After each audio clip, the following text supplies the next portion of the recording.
आज आपल्याला बनवायची उडदाची डाळ किंवा आमटी पण म्हणू शकतात.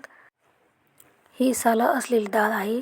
सालामध्ये भरपूर प्रोटीन विटामिन असते, त्यामुळे ती साल असलेली डाळ घ्यायची आहे आणि ती अशी शिजून झाली का थोडीशी चमच्याने बारीक करायची आहे.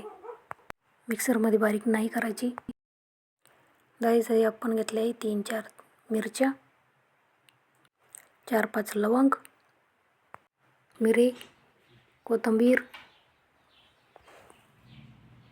मीठ, कढीपत्ता, लसूण हे सर्व मिक्सरमधून बारीक करून घ्यायचं आहे.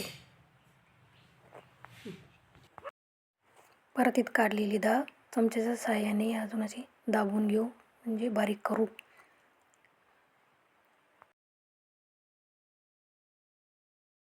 आपल्याला डाळ लईच बारीक करायची नाही आहे, थोडी जाडसरच ठेवायची आहे, म्हणून ती चमच्याच्या साहाय्याने थोडीशी अशी दाबून घेऊ.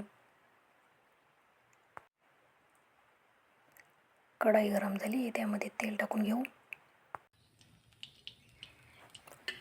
तेल तापले आहे, त्यामध्ये आपण मोहरी, जिरे, लसूण,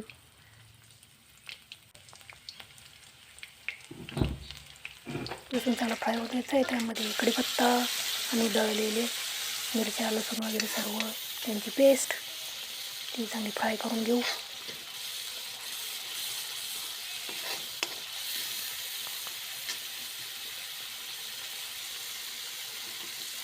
चांगले फ्राय झाले की त्यामध्ये हळद पावडर मिक्स करू आणि त्याला पुन्हा थोडंसं अजून फ्राय करून घेऊ, जेणेकरून हळदीचा कलर चांगला उठून.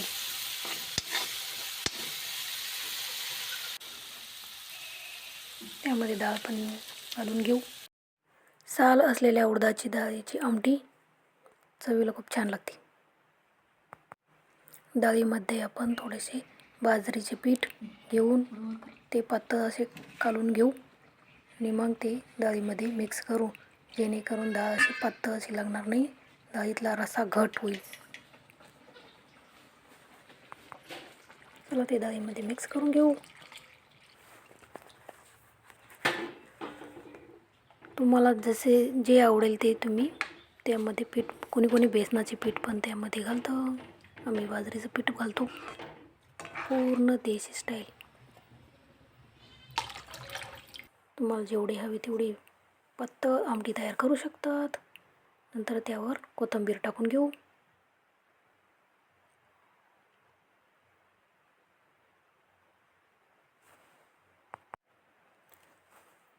आता चांगले डाळीला अजून थोडा वेळ शिजून देऊ, जेणेकरून डाळीची चव अजूनच वाढेल.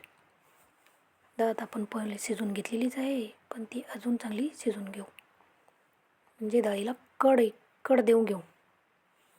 मराठी भाषेत कड देणे अशी म्हटली जाते. आपली डाळ तयार आहे. चला तर मग या सर्वांनी जेवायला. बाजरीच्या भाकरीसोबत उडदाची डाळ खूपच छान लागते. तुम्ही बी करून पहा आणि खाऊन पहा.